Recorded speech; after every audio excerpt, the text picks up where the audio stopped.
যার নেকির পাল্লা ভারী হবে তার ঠিকানা হবে জান্নাত, যার নেকির পাল্লা হালকা হবে তার ঠিকানা হবে জাহান্নাম, হাবিয়া নামক জাহান্নাম। তাই বাপেদের বলে যাচ্ছি, টাকা পয়সাগুলো গুনে গুনে গুনে গুনে জমা করে করে ব্যাংকে না রেখে আর গুনে গুনে এটাই ওটাই না রেখে দয়া করে একটু আল্লাহর রাস্তায় দান করে যান।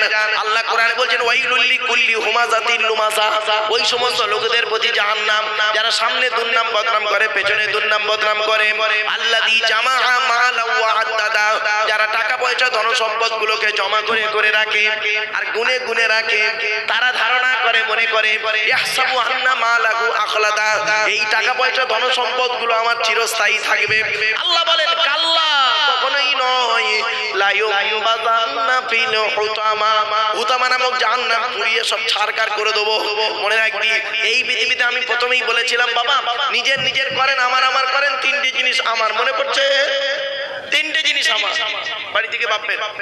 আল্লাহ বলে দিলেন ওরে মৃত্যু আসার আগে টাকা পয়সা ধন সম্পদ গুলোকে আল্লাহ রাস্তায় দান করে যান, মরণ এসে গেলে আর দান করতে পারবি না।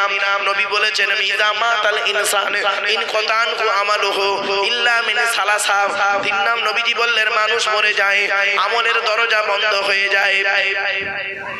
তিনটে দরজা খোলা থাকে, এক নাম্বার হলো সাদাকাতুন জারিয়া, পৃথিবীতে যদি কোনো দান খয়রাত করে যান কবরে শুয়ে শুয়ে সওয়াব পাবেন।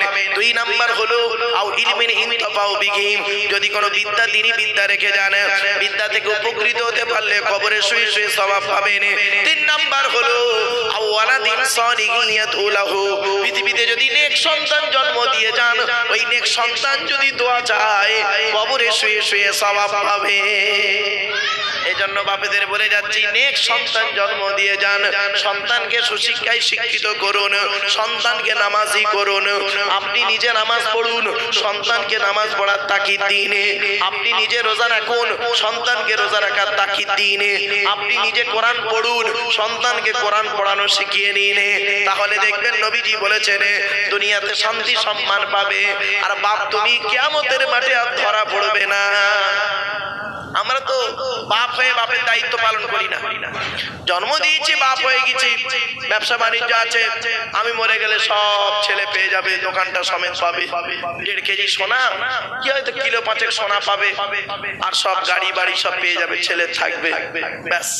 তোমার কি আছে? তোমার কিচ্ছু নেই। তুমি কি না কবরে যাবে, তুমি কি না কবরে যাবে, তোমার কিচ্ছু নেই। শুনে রেখে দিই, এ জীবন শুরু হয়েছে 150 টাকায়, এ জীবন শেষ হবে 1500 টাকা। যে মানুষটা আজকে মারা গেল, ইন্তেকাল করেছে, কাল তার মাটি হয়ে যাবে। যেদিন উনি পৃথিবীতে এসেছিলেন সেদিন সব থেকে দামি কাপড়টা ওর মাম্মা কিনে দিয়েছিল, ওনার মাম্মা। কত হবে? 100 থেকে 150 টাকা দাম। নিজে পড়তে পারেনি, অন্যই পরিয়ে দিয়েছিল। আল্লাহ বলছে দেখ, জীবনের প্রথম কাপড় তার দাম 150 টাকা, নিজে পড়তে পারিসনি, অন্যই পরিয়ে দিল। আর জীবনের শেষ কাপড় নাম হলো তার কাপড়, দাম হলো 1500 টাকা, নিজে পড়তে পারবি না, অন্যই পরিয়ে দেবে। তো জীবনের প্রথম কাপড় 150 টাকা, নিজে পড়তে পারলি না, অন্যই পরিয়ে দিল। জীবনের শেষ কাপড় 1500 টাকা, নিজে পড়তে পারলি না, অন্যই পরিয়ে দিল। বাকি যা এই পৃথিবীতে করেছিস, চোখ কান নাক হাত পা মুখ দিয়ে রাত জেগে মুখ থেকে রক্ত বের করে মানে যা গাড়ি বাড়ি সোনা দানা করেছিস সব শেষ। এই জন্য ছোট হুজুর কেবল একটা কথা বলতেন, কুদরতে আজিম তার কে বুঝিতে পারে, অজ্ঞান হইবে জ্ঞানী ধ্যান যদি করে। বিয়ফাই দুনিয়া কেন ভোলা মন, দিবানিশি করো তুমি খোদাকে স্মরণ।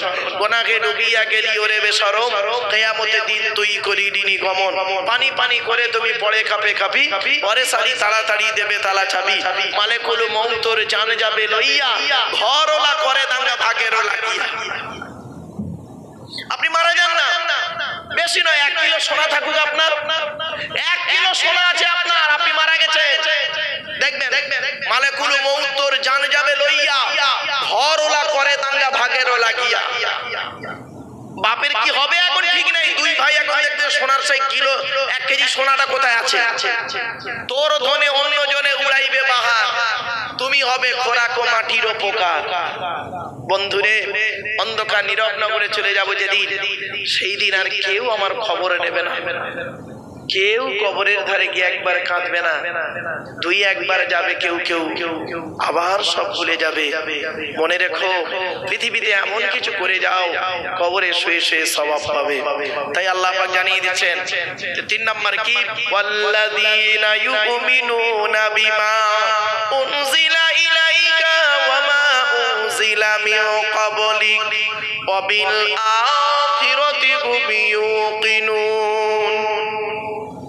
আল্লাহ বলছেন ওই সমস্ত মানুষরা মুমিন মুত্তাকি যারা নাকি ঈমান এনেছে, আল্লাহ পাক যা নাযিল করেছে তার উপরে ঈমান এনেছে, অর্থাৎ কোরআনের উপরে ঈমান এনেছে, কোরআন মোতাবেক জীবন যাপন করেছে। আর ওয়াল্লাযীনা ইউমিনুনা বিমা উনজিলা ইলাইকা ওয়া মা উনজিলা মিন ক্বাবলিক, এবং নবী তোমার আগে যেগুলো নাযিল হয়েছে তার উপরেও তারা ঈমান এনেছে, অর্থাৎ তাওরাতকে বিশ্বাস করেছে, ইনজিলকে বিশ্বাস করেছে, জবুরকে বিশ্বাস করেছে। মনে রাখবেন, সমস্ত ধর্মগ্রন্থ বিকৃতি হয়েছে, পরিবর্তন হয়েছে, ওরে বাবা, অক্ষর পরিবর্তন হয়েছে, হুকুম পরিবর্তন হয়েছে, অনেক কিছু নিজেরা করে ফেলেছে। পৃথিবীর একটাই ধর্মগ্রন্থ, নাম হলো তার এই কোরআনুল মাজিদ। আজও পর্যন্ত একটা অক্ষরের পরিবর্তন কেউ করতে পারেনি। এই কোরআন এমন একটা কিতাব, পৃথিবীর সমস্ত কোরআন যদি ফেলে দেওয়া হয়, একটা কোরআনের হাফেজকে আল্লাহ জিন্দা রাখবে, আবার হাজার হাজার কোরআন তৈরি করে নেবে। জোরে বলুন সুবহানাল্লাহ। পৃথিবীর এমন কোন ধর্মগ্রন্থ নেই যে সেটাকে হৃদয়ের মধ্যে মুখস্থ করতে পারে।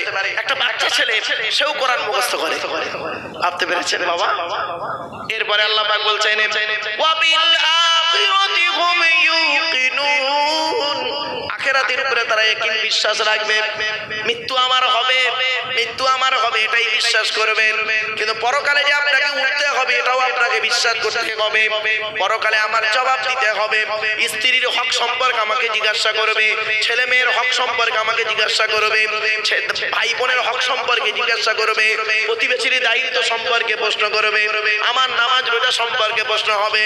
এই জবাব আমাকে দিতে হবে কিয়ামতের মাঠে।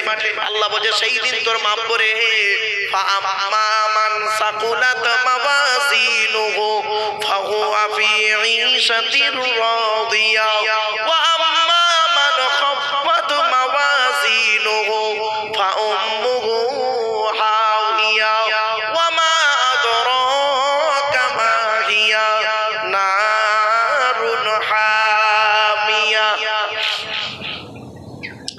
এরপরে আল্লাহ পাক বলছেন আখিরাতকে তোকে বিশ্বাস করতে হবে, কিয়ামতের মাঠে তোকে উঠতে হবে। কিয়ামতের সেই দিনের কথা খেয়াল করো। কিয়ামত কবে হবে জানেন বাবা? অসুবিধা হচ্ছে আপনাদের? আর একটু হবে না, বন্ধ করতে হবে? একবার তাকবীর আর নারায়ে তাকবীর, নারায়ে তাকবীর, একবার দরুদ শরীফ আল্লাহুম্মা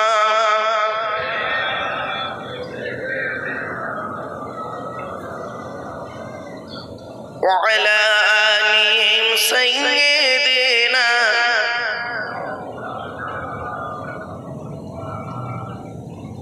বাপেরা কিয়ামত কবে হবে শুনে একদিন পৃথিবী ধ্বংসের লক্ষণ কয়েক কটা ঝপঝপ করে শুনে নিন। এই পৃথিবী শুরু হয়েছে একদিন, এই পৃথিবী ধ্বংস হবে একদিন। পৃথিবী ধ্বংসের কয়েক কটা লক্ষণ কি কি? 1 নাম্বার নবী বললেন পৃথিবী ধ্বংসের লক্ষণ হলো বিদ্যা সমাজ থেকে উঠে চলে যাবে। মাধ্যমিক, উচ্চ মাধ্যমিক, বিএ পাস, এমএ পাস, আলেম, হাফেজ, মাস্টার, ডাক্তার, ইঞ্জিনিয়ার, প্রফেসর বেড়ে গেছে। বুড়ো বুড়ি বাম্মার অনেকে ভাত দেয় না, খবরও নেয় না, ঠিক না বেঠিক? 2 নাম্বার বলা হয়েছে পৃথিবী ধ্বংসের লক্ষণ হলো ওয়ায়ুকসারুজ জিনা, ব্যভিচার বেড়ে যাবে, ব্যভিচার বেড়ে যাবে। ঘরের ভেতরে এখন ব্যভিচার চলছে, ঘরের বাইরে এখন ব্যভিচার চলছে। 3 নম্বরে বলা হয়েছে ওয়ায়ুকসারু শুরুবুল খমার, মদ পান বেড়ে যাবে, মদ খাওয়া বেড়ে যাবে। 4 নম্বরে বলা হয়েছে নারীর সংখ্যা বেড়ে যাবে। 5 নম্বরে বলা হয়েছে পিতামাতার অবাধ্য সন্তান হবে, পিতামাতার অবাধ্য সন্তান হবে। 6 নম্বরে বলা হয়েছে জলোচ্ছ্বাস দেখা দেবে। 7 নম্বরে বলা হয়েছে ভূমিকম্প দেখা দেবে, কোন কোন ভূমিকম্প দেখা দেবে। 8 নম্বরে বলা হয়েছে অজানা রোগের আবির্ভাব ঘটবে। তারপরে বলা হয়েছে ইয়াজুজ মাজুজের আবির্ভাব ঘটবে। পৃথিবী ধ্বংসের লক্ষণ হলো অযোগ্য ব্যক্তিরা নেতৃত্ব দেবে, যার যে সম্পর্কে কোনো জ্ঞান নেই। অযোগ্য ব্যক্তিরা নেতৃত্ব দেবে, যার যে সম্পর্কে কোনো জ্ঞান নেই। ও বাবা রাগ করবেন না, গ্রামের প্রধান নিজের নামটাও সই করতে পারে না, ও হলো গ্রামের প্রধান। ওর নিজের চরিত্র খারাপ, ও লোকের ক্যারেক্টার সার্টিফিকেট দিচ্ছে। রাগ করবেন না। পৃথিবী ধ্বংসের লক্ষণ হলো শিক্ষিত লোকেরা অশিক্ষিত লোকেদের সম্মান করবে ভয়েতে। পৃথিবী ধ্বংসের লক্ষণ হলো স্বামী স্ত্রীর মধ্যে ঘন ঘন গন্ডগোল দেখা দেবে। তাই আল্লাহ পাক বললেন এই পৃথিবী ধ্বংস করব কিভাবে, শুনে নাও। কুলু হুয়াল কাদিরু আলা আইয়াবাসা আলাইকুম আযাবাম মিন ফাওকিকুম আও মিন তাহতি আরজুলিকুম আও ইয়ালবিসাকুম শিয়াআন ওয়া ইউযীকা বা'দাকুম বা'সা বা'দ। সূরা আনামের মধ্যে আল্লাহ পাক বলে দিলেন, ওরে দুনিয়ার মানুষ শোনো, এ নবী তুমি বলে দাও আমার আযাব আসবে তিন ধরনের। করকম আল্লাহর আযাব আসবে তিন রকমের আযাব পৃথিবীতে আল্লাহ দেবে। এক নাম্বার হলো আকাশ থেকে আমি আল্লাহ আযাব দেব। বুঝাচ্ছেন? আকাশ থেকে আযাব মানে ঝড় বা বৃষ্টি বাদলা বজ্রাঘাত পড়বে, উল্কা পড়বে, শেষ হয়ে যাবে। দুই নাম্বার হলো আল্লাহ বলে তোদের পায়ের তলা থেকে গজব দেব। তার মানে কি? পায়ের তলা থেকে ভূমিকম্প দেবো, বন্যা দেবো, ডুবিয়ে দেবো। তিন নাম্বার হলো কি? আমি আল্লাহ আর একটা আযাব দেবো, তোদের নিজেদের মধ্যে গন্ডগোল পাকিয়ে তোরা নিজেরাই মারামারি করে শেষ হয়ে যাবি।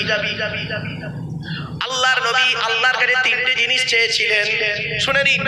আল্লাহর নবী আল্লাহর কাছে তিনটে দোয়া চেয়েছিলেন, দুটো দোয়া কবুল হয়েছে, একটা দোয়া কবুল হয়নি।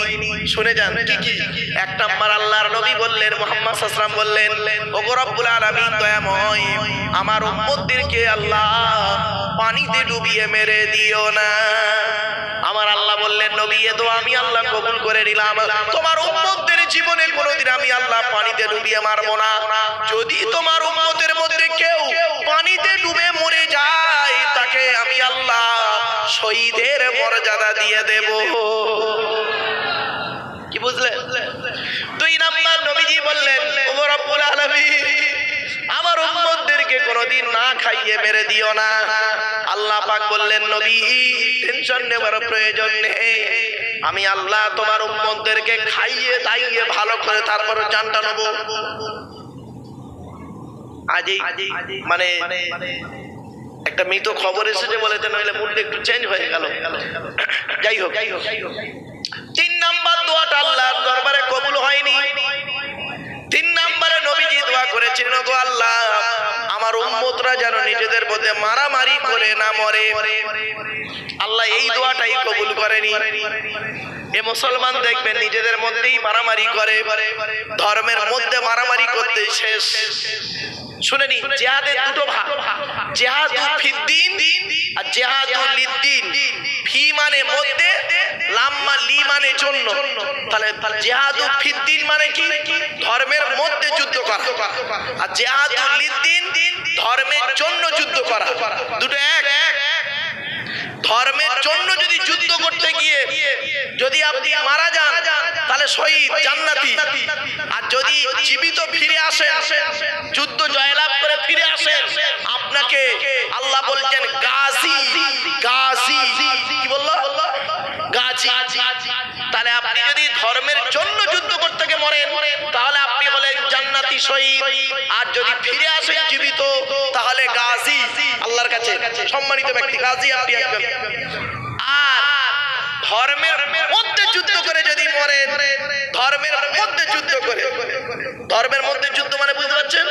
ওই প্রথমেই আমি বক্তব্যতে বলেছি, খেয়াল করছেন না হয়তো, ওই টুপির মারামারি, গোল টুপি, লম্বা টুপি, চারা জামা, ফাড়া জামা, তবলিগ, পুরপুরা, বেরেলি, ওয়াহাবি, নিজেদের মধ্যে মারামারি করছে। ও মুসলমান, ও মুসলমান, এ ওর কাফের বলছে, ওর কাফের বলছে। শুনে রেখে দিই, এই করতে করতে যদি মারা যাও বাবা, হ্যাঁ অনেক দেখবেন এই করতে করতে মরে, নিজেদের মধ্যে মরে। তো মরার পরে দেখবেন যে দলের লোক মরলো, ওই দলের লোক শহীদ বলে তাকে সুনাম দেখে দিল।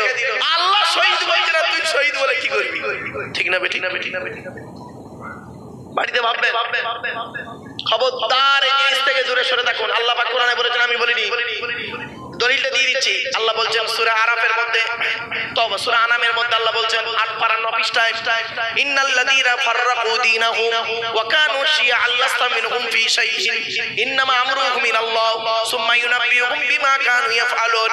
আল্লাহ পাক বলছেন, এ নবী তুমি শুনে নাও, নিশ্চয়ই যারা ধর্মের মধ্যে পৃথক করেছে, ধর্মের মধ্যে বিভেদ তৈরি করেছে, ধর্মের মধ্যে যারা গন্ডগোল পাকিয়েছে, ধর্মের মধ্যে মানুষকে পৃথক করেছে, তাদের সঙ্গে নবী তোমার কোনো সম্পর্ক নেই।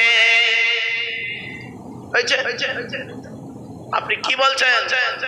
এমন পার্থক্য করে দিয়েছি আমরা মানুষের মধ্যে, একে অপরকে সালাম পর্যন্ত দেয় না। ঠিক না বেঠিক? হতে পারে আপনার মত আলাদা, আমার মত আলাদা। আপনার মতে কোরআন হাদিসে ইজমা কিয়াস আছে, আমার মতে কোরআন হাদিসে ইজমা কিয়াস আছে। তারপরে আমি আপনাকে কাফের বলে দেবো? আপনি কোনদিন একটা ফতোয়া দেখাতে পারবেন যে ইমাম আজম আবু হানিফা রাহমাতুল্লাহ আলাইহি, ইমাম শাফি, ইমাম মালিক, ইমাম আহমদ বিন হাম্বলকে কাফের বলেছে? বলেন।